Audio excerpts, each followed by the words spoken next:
ಗೆಳತಿಯು ಸೊಸೆ ಒಡತಿಯು ಸೊಸೆ ಮನೆಯ ಬೆಳಗುವ ದೀಪ ಹೊಸ ಚಿಗುರನು ಹಸಿರಾಗಿಸೋ ಸೊಸೆ ತಾಯ ಎರಡನೇ ರೂಪ ಸೇರನೊದ್ದು ಮನೆಯ ಸೇರುವ ಸೋರದಂತೆ ಸುರು ಕಾಯುವ ಬಂಧಗಳಿಗೆ ಬಣ್ಣ ತೀಡುವ ಕನಸುಗಳಿಗೆ ಕಣ್ಣ ನೀಡುವ ಸೊಸೆ ಸೊಸೆ ಸೊಸೆ ಸೊಸೆ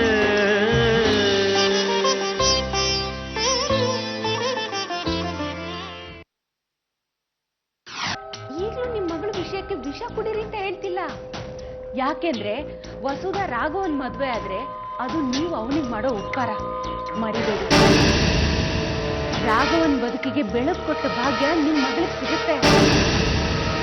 ಇದು ನೀವು ನಿಮ್ಮ ಒಗ್ಗಟ್ಟು ಕುಟುಂಬಕ್ಕೆ ಮಾಡ್ತಿರೋ ಉಪಕಾರ ಅಷ್ಟೇ ಅಲ್ಲ, ನೀವು ನಿಮ್ಮ ಮಗಳಿಗೆ ಕಟ್ಕೊಡ್ತಾ ಇರೋ ಒಂದು ಒಳ್ಳೆ ಭವಿಷ್ಯ. ಏನಪ್ಪ ನನಗೆ ತೋಚಿದ್ದನ್ನ ಹೇಳ್ದೆ, ತಪ್ಪಿದ್ರೆ ಕ್ಷಮಿಸಿ. ಇಷ್ಟಕ್ಕೂ ತಾಯಿಯಾದವಳಿಗೆ ಹೆತ್ತ ಮಗಳನ್ನ ಹೇಗೆ ಕಾಪಾಡ್ಕೋಬೇಕನ್ನೋದು ಗೊತ್ತಿರುತ್ತೆ.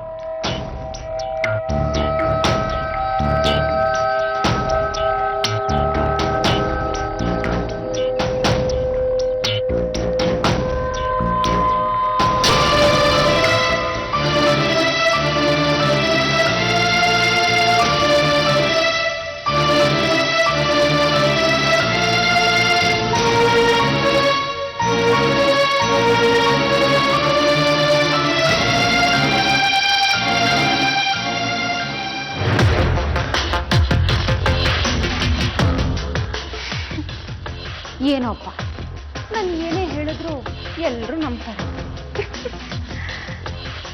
ಸೆಂಟಿಮೆಂಟ್ ಅನ್ನೋ ಒಂದು ಹುಳನ ಬಿಟ್ರೆ ಸಾಕು, ಎಷ್ಟೆಲ್ಲ ಕೆಲಸ ಮಾಡುತ್ತೆ. ಅಲ್ಲ, ನಾನು ಯಾಕೆ ಇವ್ರುಗಳಿಗೋಸ್ಕರ ನನ್ನಿದ್ದನ್ನ ಕೆಡಿಸ್ಕೋಬೇಕು ಅನ್ಕೊಂಡು ಕೆಲಸ ಮುಗೀತಲ್ಲ. ಅಂಜಲಿ, ನೆಮ್ಮದಿಯಾಗಿ ಮಲ್ಕೋ. Good night. ಅಯ್ಯೋ ಬೇಡಮ್ಮ, ಕೂತ್ಕೋ. ನೋಡು, ಮಗುಗ್ ಜನ್ಮ ಕೊಡೋರ್ಗು ಯಾರ ಕಾಲಿಗೂ ನಮಸ್ಕಾರ ಮಾಡಬೇಡ. ಯಾಕಮ್ಮ? ದೊಡ್ಡವರ ಆಶೀರ್ವಾದ ತಗೊಳ್ಳೋದು ತಪ್ಪ? ದೊಡ್ಡವರ ಆಶೀರ್ವಾದನ ಚಿಕ್ಕವ್ರು ತಗೋಬಹುದು ಕಣೆ, ಆದ್ರೆ ದೇವ್ರು ತಗೊಳಕ್ ಸಾಧ್ಯನಾ ಹೇಳು? ಏನು ಹೇಳ್ತಿದ್ದೀರಿ ನೀವು? ನಾನ್ ದೇವ್ರ? ಮಗುನ ದೇವ್ರು ಅಂತ ಹೇಳ್ತೀವಿ ಅಂದ್ಮೇಲೆ ಮಗುನ್ ಹೊತ್ಕೊಂಡ್ ತಾಯಿ ಕೂಡ ದೇವ್ರ ಸಮಾನ ತಾನೆ. ಅದಕ್ಕೆ. ಹೌದು, ಹೇಗಿದ್ಯಮ್ಮ? ಹೊತ್ತಿಗೆ ಊಟ ತಿಂಡಿ ಎಲ್ಲ ಸರಿಯಾಗಿ ಮಾಡ್ತಿದ್ಯಾ ತಾನೆ? ನೋಡು, ನಿನಗ್ ಸೇರ್ಲಿಲ್ಲ ಅಂದ್ರೂ ಬಲವಂತಕ್ಕಾದ್ರೂ ಊಟ ಮಾಡ್ಬೇಕು. ಯಾಕೆ ಅಂದ್ರೆ ನಿನ್ನೊಳಗಿರೋ ಮಗುಗೆ ಹಶು ಅಂತ ಹೇಳಕ್ಕಾಗತ್ತಾ? ಅದಕ್ಕೇನಾದ್ರು ಗೊತ್ತಾಗತ್ತಾ ಹೇಳು? ಅದಕ್ಕೆ.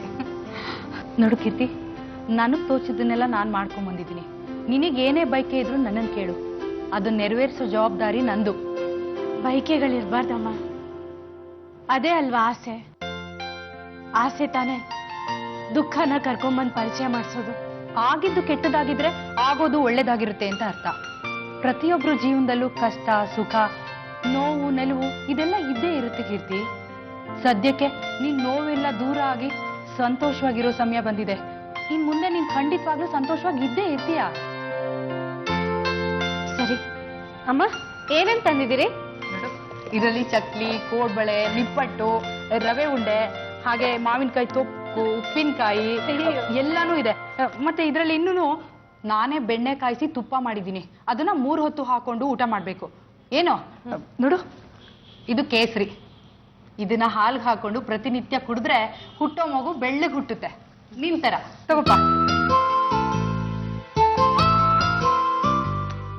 ನನಗೆ ಪರಿಚಯ ಇರೋ ತರಕಾರಿಯವನಿಗೆ ಪ್ರತಿನಿತ್ಯ ನಿಮ್ ಹಾಸ್ಟೆಲ್ ಹತ್ರ ಬರೋದಕ್ಕೆ ಹೇಳಿದ್ದೀನಿ. ಅವನ ಹತ್ರ ಸೊಪ್ಪು ತುಂಬಾ ಚೆನ್ನಾಗಿರುತ್ತೆ, ತಗೊಂಡು ಮಾಡಿಸ್ಕೊಂಡು ತಿನ್ನಮ್ಮ. ನಡಿಬೇಕಾದ್ರೆ ನಿಧಾನವಾಗಿ ನಡಿ, ಆತ್ರ ಪಡ್ಬೇಡ. ಜವಾಬ್ದಾರಿ ಹೊತ್ಕೊಳ್ಳೋದು ಅಂದ್ರೆ ಸುಮ್ನೆನಾ? ದೈಹಿಕವಾಗಿ ಆರಾಮಾಗಿದ್ರೆ ಮಾನಸಿಕವಾಗಿ ಕೂಡ ಆರಾಮಾಗಿರ್ಬೇಕು. ಕೆಟ್ಟ ಆಲೋಚನೆಗಳನ್ನೆಲ್ಲ ಬಿಟ್ಬಿಡು. ನೋಡು, 15 ದಿನಕ್ಕೊಂದ್ಸಾರಿ ಬಂದು ಚೆನ್ನಾಗಿ ಎಣ್ಣೆ ಹಚ್ಚಿ ತಲೆ ನೀರ್ ಹಾಕ್ತೀನಿ, ದೃಷ್ಟಿನೂ ತೆಗಿತೀನಿ. ಎಲ್ಲಾನು ಮಾಡಿಸ್ಕೋಬೇಕು. ಆಮೇಲೆ ಅದನ್ನ ನಂಬೋದಿಲ್ಲ ಇದನ್ನ ನಂಬೋದಿಲ್ಲ ಇದನ್ನೆಲ್ಲ ಹೇಳ್ಬಾರ್ದು ಏನು? ಯಾಕಮ್ಮ ಹೇಳ್ತಾ ಇದ್ಯಾ? ಸಂತೋಷಕ್ಕಮ್ಮ. ನಾನ್ ನಿಮ್ಗೆ ಏನಾಗ್ಬೇಕಮ್ಮ? ನೀವ್ ನನ್ ಯಾವ ಜನ್ಮದ್ ಬಂದು ಅಲ್ಲ, ನಾನ್ ನಿಮಗೆ ಏನ್ ಮಾಡಿದೀನಿ ಅಂತ ನೀವ್ ನನಗೆ ಇಷ್ಟ ಅಲ್ಲ. ಅಳ್ಬೇಡ ಕೀರ್ತಿ. ನೀನ್ ಸಹಾಯ ಮಾಡಿದ್ಯಾ ಅನ್ನೋ ಕಾರಣ ಇಟ್ಕೊಂಡು ನಾನ್ ನಿನಗ್ ಮಾಡ್ಬೇಕಾ? ನೀ ನನ್ನ ಮಗಳು ಅಂದ್ಮೇಲೆ ಮುಗ್ದು ಹೋಯ್ತು. ನನ್ನ ಕರ್ತವ್ಯ ಕಣೆ. ಅಯ್ಯೋ ಅನ್ನೋರ್ ಪಕ್ಕ ನಿಲ್ಲೋ ಗುಣ ಕಲಿಸ್ತೋಳು ನೀನು. ಅದು ಯಾರು ಇಲ್ದೆ ನನ್ನ ಪಾಲಿಗೆ. ಏನಂದೆ? ನೀ ಹೀಗೆಲ್ಲ ಮಾತಾಡಿದ್ರೆ ನೋಡ್ತಾ ಇರೋ ನೀನು ಏನ್ ಮಾಡ್ತೀನಿ ಅಂತ. ನಾನಿದ್ದೀನಿ ಕೀರ್ತಿ. ಯಾಕೆ ಈ ಥರ ಎಲ್ಲ ಯೋಚನೆಗಳು ಮಾಡ್ತೀಯಾ? ನೋಡು, ನೀನು ಈ ಥರ ಎಲ್ಲ ಯೋಚನೆ ಮಾಡಿ ನಾಳೆ ನೀ ಜನ್ಮ ಕೊಡೋ ನನ್ನ ಮೊಮ್ಮಗೇನಾದ್ರೂ ಆದ್ರೆ ನೋಡ್ತಾ ಇರೋ ನೀನು ನಾ ಏನ್ ಮಾಡ್ತೀನಿ ಅಂತ. ಯಾರೋ ಒಬ್ರು ಇನ್ನೊಬ್ರಿಗೆ ಆಗ್ತಿರೋದ್ರಿಂದ ತಾನೇಮ್ಮ ಈ ಬದುಕಿನ ಬಂಡಿ ಎಲ್ಲ ಸಾಕ್ತಾ ಇರೋದು. ಒಬ್ರ ಹತ್ರ ಹೆಚ್ಚಿರುತ್ತೆ, ಅದನ್ನ ಇಲ್ದಿದ್ದವ್ರಿಗೆ ಕೊಟ್ರೆ ಆಯ್ತು. ಈಗ ನನ್ನನ್ನೇ ನೋಡು. ನನ್ನ ಗಂಡ ಶಿವ ಅಂತ ಮೇಲ್ ಹೋದ್ಮೇಲೆ ನಾನು ಸುಮ್ಮನೆ ಇದ್ನಾ? ಜೀವನ ನಡೆಸ್ತಾ ಇಲ್ವಾ? ನಡ್ಸೋನಿರುವಾಗ ನಾವ್ ಯಾಕಮ್ಮ ಯೋಚನೆ ಮಾಡ್ಬೇಕು? ಕಷ್ಟನೋ ಸುಖನೋ ಬಂದಿದ್ದನ್ನೆಲ್ಲ ಸ್ವೀಕರಿಸ್ತಾ ಇರ್ಬೇಕು. ಅದೇ ಜೀವನ ಕಣೆ. ನೋಡು, ನಿನಗ್ ಸೇರ್ಲಿಲ್ಲ ಅಂದ್ರೂ ಬಲವಂತಕ್ಕಾದ್ರೂ ಊಟ ಮಾಡ್ಬೇಕು. ಯಾಕೆ ಅಂದ್ರೆ ನಿನ್ನೊಳಗಿರೋ ಮಗುಗೆ ಹಶು ಅಂತ ಹೇಳಕ್ಕಾಗತ್ತಾ? ಅದಕ್ಕೇನಾದ್ರು ಗೊತ್ತಾಗತ್ತಾ ಹೇಳು? ಅದಕ್ಕೆ ಅಮ್ಮ ಇದೆಲ್ಲ ಬೇಡಮ್ಮ. ನೋಡು, ಬೇಡ ಅನ್ಬೇಡ. ಇಂಥ ಸಮಯದಲ್ಲಿ ಖರ್ಚುಗಳು ಜಾಸ್ತಿ ಇರುತ್ತೆ. ನೋಡು, ಇನ್ನೂ ಬೇಕಾದ್ರೆ ನನ್ನನ್ನೇ ಕೇಳು, ಇಟ್ಕೊಮ್ಮ. ಸರಿ ಪುಟ್ಟ, ಆರೋಗ್ಯದ ಕಡೆ ನಿಗಾ ಕೊಡು. ನಾನಿನ್ ಹೊರಡ್ಲಾ? ಹುಷಾರು.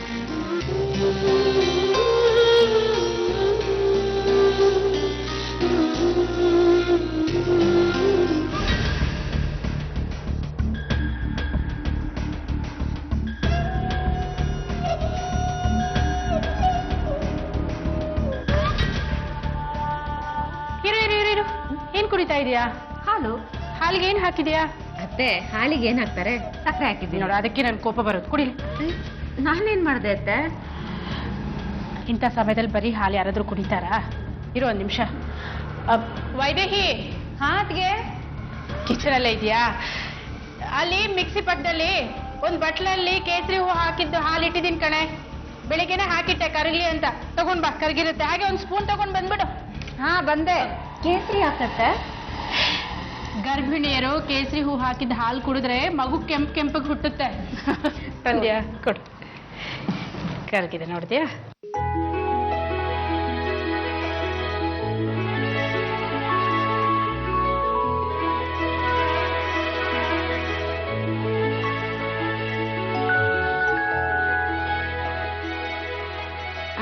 ವೈದೇಹಿ, ನಾವಿಬ್ರು ಹೋಗಿ ನಾಳೆ ಒಂದ್ ಸ್ವಲ್ಪ ಶಾಪಿಂಗ್ ಮಾಡ್ಕೊಂಡ್ ಬಂದ್ಬಿಡೋಣವಾ? ಚಳಿ ಜಾಸ್ತಿ ಆಗಿದೆ. ಗಾಯತ್ರಿಗೆ ಬೆಚ್ಚಗಿರೋ ಬಟ್ಟೆ ತರಬೇಕು. ಹಾಗೆ ಒಂದಷ್ಟು ನೈಟೀಸು ತಂದ್ಬಿಡೋಣ ಅಲ್ವಾ? ಗಾಯತ್ರಿ, ಆದಷ್ಟು ಸೀರೆನ ಸಡಿಲವಾಗಿ ಉಟ್ಕೋ. ಸಾಧ್ಯ ಆದ್ರೆ ಒಂದಷ್ಟು ದಿವಸ ಚುಡಿದಾರೆ ಹಾಕೋ. ಒಟ್ನಲ್ಲಿ ಒಳಗಿರೋ ಮಗುವಿಗೆ ಏನು ತೊಂದರೆ ಆಗ್ಬಾರ್ದು. ಹಾಗೆ ನೋಡ್ಕೊ. ಆಮೇಲೆ ನೀನ್ ಹೆರಿಗೆ ಆಗೋ ತನಕ ಊಟ ತಿಂಡಿನ ನಾನೇ ಮಾಡಿ ಹಾಕ್ತೀನಿ. ಹೊತ್ತೊತ್ತಿಗೆ ಸರಿಯಾಗಿ ಊಟ ಮಾಡೋದಷ್ಟೇ ನಿನ್ ಕೆಲ್ಸ. ಅಷ್ಟೇ ಅಲ್ಲಮ್ಮ, ನಿನ್ಗೇನ್ ಬೇಕು, ಏನ್ ತಿನ್ಬೇಕು ಅನ್ಸುತ್ತೋ ಅದನ್ನೆಲ್ಲ ಸಂಕೋಚ ಪಟ್ಕೊಳ್ಳದೆ ನನ್ನನ್ನು ಕೇಳ್ಬೇಕು. ಈಗ ನೀನ್ ತಿನ್ನೋದು ಬರೀ ನಿನಗ್ ಮಾತ್ರ ಅಲ್ಲ, ಹೊಟ್ಟೆಲಿರೋ ಮಗುಗೂ ಸೇರಿಸಿ ತಿಂತೀಯ. ನೆನ್ಪಿಟ್ಕೋ ಅಲ್ವಾ ವೈದೇಹಿ? ಯಾಕೆ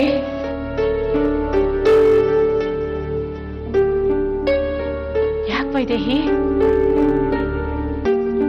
ಯಾಕಮ್ಮ? ಯಾಕೆ ಕಣ್ಣಲ್ಲಿ ನೀರು? ಏನಿಲ್ಲ. ಅಲ್ಲ, ಏನಾಯ್ತು ಇವಳಿಗೆ?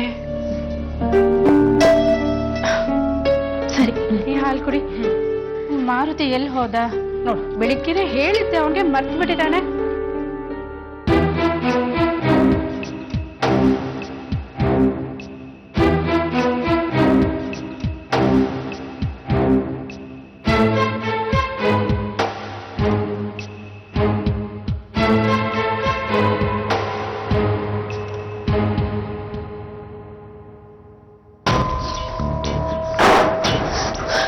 ಯಾಕೆ ವಸು ಮನೆ ಯಾರಾದ್ರೂ ನೋಡಿದ್ರಿ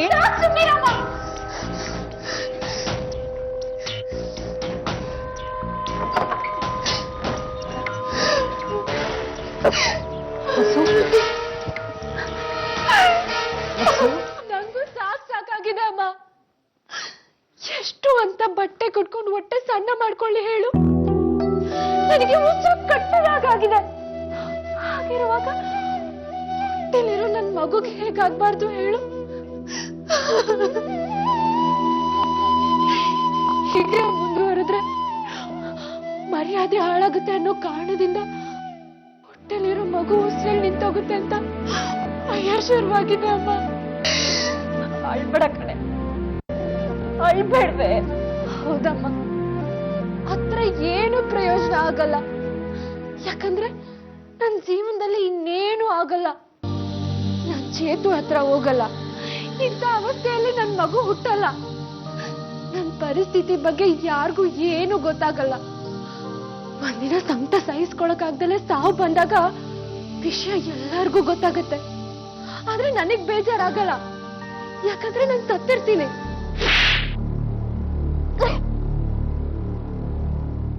ಯಾಕೆ ಹುಚ್ಚುಚ್ಚಾಗಿ ಮಾತಾಡ್ತೀಯ? ನೀನ್ ಸಾಯೋದಕ್ಕೆ ನಾನ್ ಬಿಟ್ಬಿಡ್ತೀನ ಹೇಳು.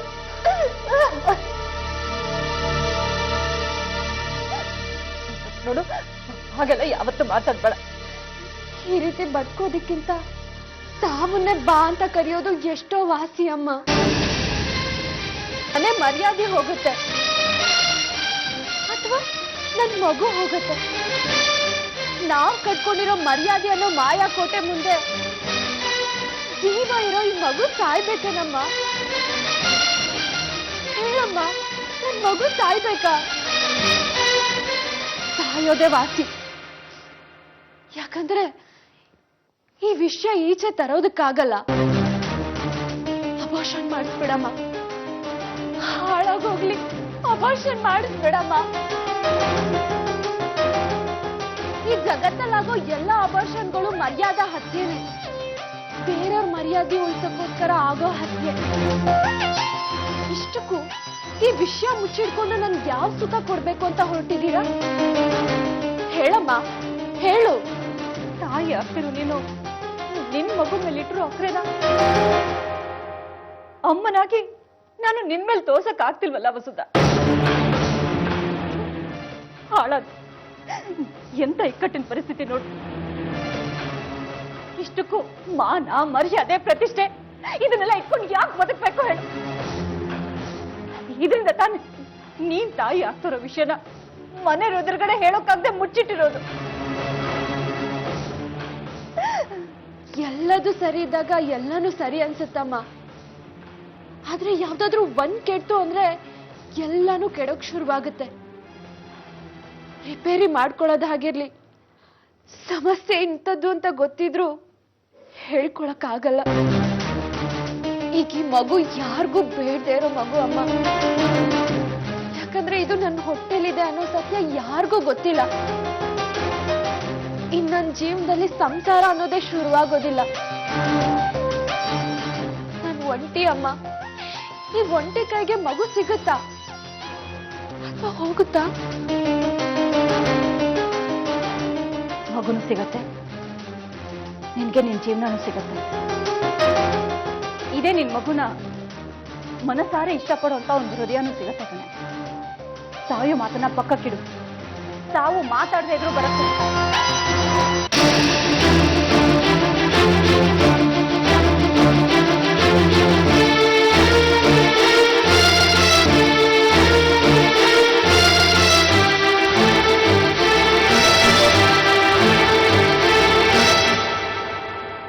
ನನ್ಗಂತೂ ಸಾಕಾಗೋಗಿದೆ ಅಪ್ಪ. ನಾನು ಬಸ್ರಿಂದ ನಾಟಕ ಆಡೋದಕ್ಕೆ ಶುರು ಮಾಡಿದ್ಮೇಲೆ ಅಂತೂ ಆ ಮನೆಯವ್ರ ಪ್ರೀತಿ ಯಾವ ಲೆವೆಲ್ಗೆ ಜಾಸ್ತಿ ಆಗಿದೆ ಅಂದ್ರೆ ನನಗೆ ಉತ್ತರ ಕಟ್ಟಾಗ ಆಗ್ತಿದೆ. ಎಲ್ರ ಕಣ್ಣು ನನ್ ಮೇಲೆ. ಕೂತ್ರೆ ತಪ್ಪು, ನಿಂತ್ರೆ ತಪ್ಪು. ನಡೆದ್ರೆ ಹೀಗ್ ನಡಿಬೇಡ ಅಂತಾರೆ. ಮೆಟ್ಲು ಇಳಿಬೇಕಾದ್ರೆ ಅಯ್ಯಯ್ಯೋ ಹುಷಾರು ಅಂತಾರೆ. ಸ್ವಲ್ಪ ಕೆಮ್ಮಿದ್ರು ಸಾಕು ಏನಾಯ್ತು ಏನಾಯ್ತು ಅಂತ ಆ ಮನೆಯಲ್ಲಿ ಸೆಂಟರ್ ಆಫ್ ಅಟ್ರಾಕ್ಷನ್ ಆಗಿದ್ದೀನಿ. ಜೈಲಲ್ಲಿರೋ ಖೈದಿಗಿಂತಲೂ ಕೆಟ್ಟದಾಗಿದೆಪ್ಪ ನನ್ನ ಪರಿಸ್ಥಿತಿ. ಕಾಳಜಿ ಅನ್ನೋ ಹೆಸರಿನಲ್ಲಿ ನನ್ನ ಸ್ವಾತಂತ್ರ್ಯನ ಕಿತ್ತು ತಿಂತಿದ್ದಾರೆ. ಏನ್ ಹೇಳಿ ಬಂದಮ್ಮ? ಇದಾನಲ್ಲ ದೇವ್ರು. ಇಂಥ ಸಮಯದಲ್ಲಿ ಪ್ರಯೋಜನಕ್ಕೆ ಬರೋನು ಇವನೊಬ್ನೇ. ಇವನ್ ಮುಖ ನೋಡ್ ಬರ್ತೀನಿ ಅಂತ ಹೇಳಿ ನಿನ್ನ ನೋಡೋದಕ್ ಬಂದೆ. ಅಂತೂ ನನ್ನ ದೇವ್ರ ತರ ನೋಡ್ತಿದ್ಯಾ ಅನ್ನು. ಯಾಕೆ, ನಿನಗ್ ನನ್ ಬಗ್ಗೆ ಅನುಮಾನನಾ? ಇಲ್ಲಮ್ಮ, ಈ ದೇವ್ರ ಸೇಡನ್ ತೀರ್ಸೋಕೆ ಆ ಮನೆಗೆ ಹೋಗಿರೋ ನೀನು ನನ್ನ ಪಾಲಿನ ದೇವ್ರು. ಈಗೇನು, ನಾವಿಬ್ರು ಒಬ್ರನ್ನೊಬ್ರು ಹೊಗಳ್ಕೊಳ್ಳೋದಕ್ಕೆ ಇಲ್ಲಿ ಸೇರಿದೀವ? ಸಾರಿ, ಸ್ವಲ್ಪ ಸೆಂಟಿಮೆಂಟಲ್ ಆಗ್ಬಿಟ್ಟೆ. ಆಗ್ಬಾರ್ದು. ನಮ್ಮನ್ ಹಾಳ್ ಮಾಡೋದೇ ಸೆಂಟಿಮೆಂಟು. ಅದೇ ಸೆಂಟಿಮೆಂಟ್ ತಾನೆ ಇವತ್ತು ಸೀತಾರಾಮಯ್ಯನ ಮನೇನ ಹಾಳು ಮಾಡ್ತಿರೋದು. ಅದನ್ನೇ ತಾನೆ ನಾವು ಬ್ರಹ್ಮಾಸ್ತ್ರವಾಗಿ ಉಪಯೋಗಿಸ್ಕೊಳ್ತಾ ಇರೋದು. ಈಗ ಯಾವ ಅಸ್ತ್ರನ ಬಳಸ್ತಾ ಇದೀಯಾ? ವಸುದನ ಅಸ್ತ್ರವಾಗಿಟ್ಕೊಂಡು ಕೀರ್ತಿನ ಬಲಿ ಕೊಡೋ ತಂತ್ರ. ಅದನ್ನ ಹೇಳೋದಕ್ಕೆ ಅಪ್ಪ ನಾನು ಇಲ್ಲಿಗೆ ಬಂದಿದ್ದು. ಎಲ್ಲೆಲ್ಲೋ ಚುಚ್ಚಿದ ಮಾತುಗಳು ಸರಿಯಾಗಿ ವರ್ಕೌಟ್ ಆಗಿ ಕೀರ್ತಿ ಮನೆಗ್ ಬರದೇ ಇರೋಂತ ಪರಿಸ್ಥಿತಿ ನಿರ್ಮಾಣ ಆಗಿದೆ. ಪ್ರೆಷರ್ ಯಾವ ರೀತಿ ಬಿಲ್ಡ್ ಆಗಿದೆ ಅಂದ್ರೆ, ಈಗ ವೈದೇಹಿ ಹೋಗಿ ನಮ್ಮ ಅತ್ತೆ ಹತ್ರ ವಸುದನ ನಿಮ್ ರಾಘವನ್ಗೆ ಮದ್ವೆ ಮಾಡ್ಕೊಳ್ಳಿ ಅಂತ ಕೇಳ್ತಾರೆ. ಕೇಳೋ ಹಾಗ್ ಮಾಡಿರೋದು ನಾನೇ. ಅನ್ನಪೂರ್ಣನ್ಗೆ ಸೀತಾರಾಮಯ್ಯ ಅಂದ್ರೆ ಬಹಳ ಗೌರವ. ಅವಳು ಈ ಮಾತನ್ನ ತಗೊಂಡೋಗಿ ಸೀತಾರಾಮಯ್ಯನ್ ಕಿವಿಗೆ ಹಾಕ್ತಾಳೆ. ಅವನು ಯಾರ ಮಾತನ್ನ ತೆಗ್ದಾಕಿದ್ರು ಅನ್ನಪೂರ್ಣನ್ ಮಾತನ್ನ ಮಾತ್ರ ತೆಗ್ದಾಕಲ್ಲ. ಅವನು ವೇದ ಆದ್ರೆ ಈ ಅಮ್ಮಂದೆ ವಾಕ್ಯ. ನಿಂದು ವೇದ ವಾಕ್ಯದ ಮಧ್ಯೆ ಕ್ರಿಯೇಟ್ ಮಾಡೋ ಭೇದ. ಆ ವೈದೇಹಿ ನಿನ್ ಮಾತು ನಂಬ್ತಾಳ? ಮಗಳ ಭವಿಷ್ಯ ಒಳ್ಳೇದಾಗ್ಲಿ ಅಂತ ಪ್ರಯತ್ನ ಪಡ್ತಿರೋ ತಾಯಿ ಏನ್ ಹೇಳಿದ್ರು ನಂಬ್ತಾಳೆ. ಸೆಂಟಿಮೆಂಟ್ ಅನ್ನೋದು ತನ್ನನ್ ತಾನೇ ಕೊಂದ್ಕೊಳ್ಳೋ ಸ್ಲೋ ಪಾಯ್ಸನ್. ನಾನು ಅದನ್ನ ತಗೊಂಡೋಗಿ ವೈದೇಹಿ ಕೊಟ್ಟೆ. ವೈದೇಹಿ ಅದನ್ನ ತಗೊಂಡೋಗಿ ನಮ್ಮತ್ತೆ ಕೊಡ್ತಿರ್ತಾಳೆ.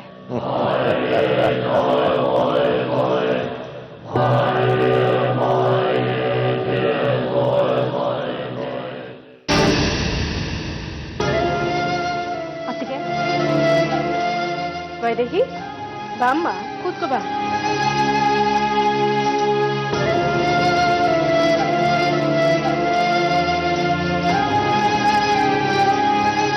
ವೈದೇಹಿ, ಇದೆಯಾ?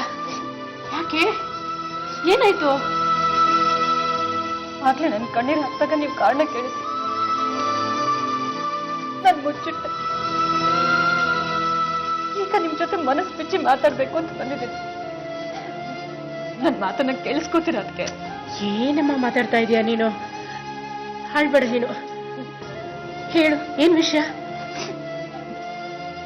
ಆಗ್ಲೇ ನೀವು ಗಾಯತ್ರಿ ತೋರಿಸ್ತಾ ಇದ್ದಿದ್ದ ಆರೈಕೆ ಉಪಚಾರ ನೋಡಿ ನನಗೆ ಹೊಟ್ಟೆ ಉರಿತ್ತು, ಕಣ್ಣಲ್ಲಿ ನೀರು ಸುರಿತ್ತು. ಒಂದ್ ವೇಳೆ ಎಲ್ಲ ಸರಿಯಾಗಿದ್ದು ನನ್ನ ಮಗಳು ಈ ಮನೆ ಸೊಸೆ ಆಗಿದ್ದಿದ್ರೆ ಅವಳಿಗೂ ಇದೇ ಆರೈಕೆ ಸಿಕ್ಕಿರೋದಲ್ವಾ? ಅದಕ್ಕೆ ಅವಳ ಬದುಕು ಹಸನಾಗಿರೋದಲ್ವಾ? ಅದನ್ನ ನಾನು ನನ್ನ ಕಣ್ಣಾರ ನೋಡ್ಬೋದಾಗಿತ್ತಲ್ವಾ? ಅದಕ್ಕೆ ಸೊಸೆ ಸೊಸೆ